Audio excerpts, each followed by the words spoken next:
Hi, my name is Sarah Morant. My pen name is S.G. Morant. I'm a writer and classical literature enthusiast.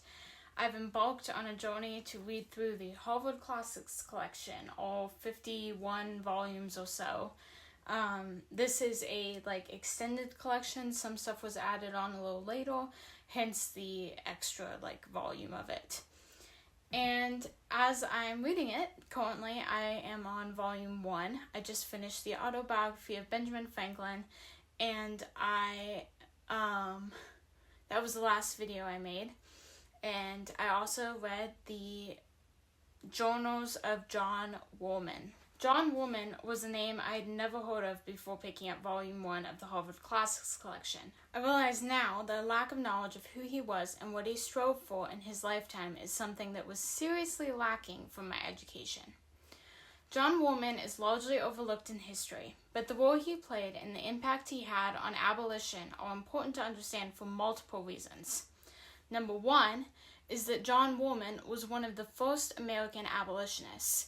He wasn't at the forefront of the fighting. He didn't lead revolts or protests or debates. Instead, he raised meaningful questions and concerns, pointing out the moral implications of slavery. Number 2 is that he was a member of the Society of Friends, otherwise known as the Quakers.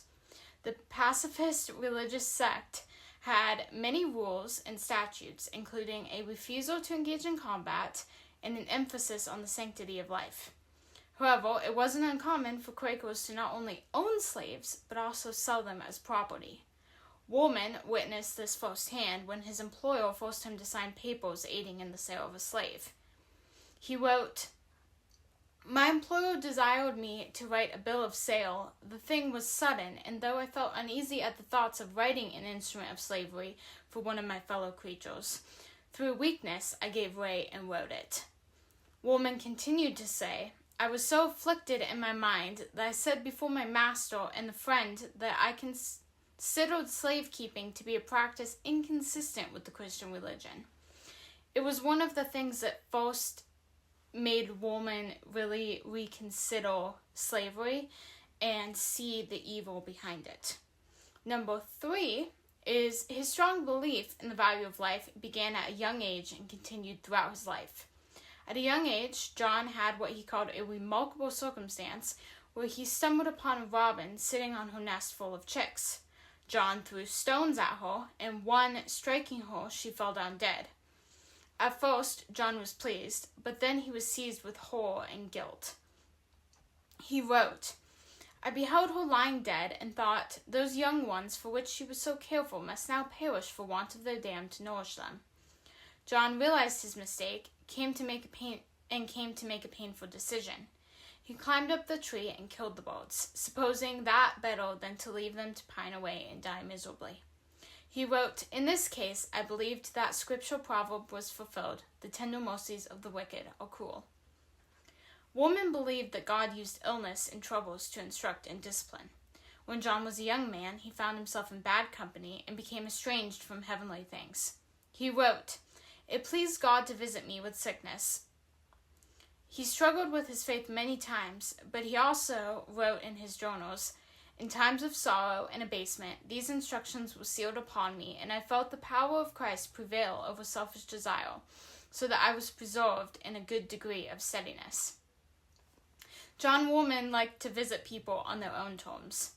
Woolman traveled all over the United States and even to England, attending meetings of the Friends, or Quakers. He was always respectful, even when faced with those who supported slavery. He was humble and careful with his words, while at the same time being clear and zealous in his beliefs. Woolman recognized the wickedness of slavery, and spent his life standing against it.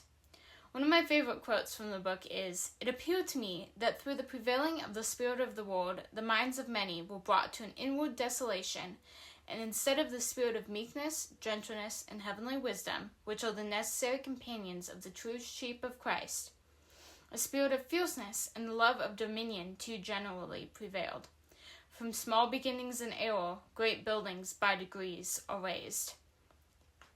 I think it's really important to remember that Little faults in our morals can sometimes lead to huge problems later on, and Woolman definitely recognized that and saw it in the world around him.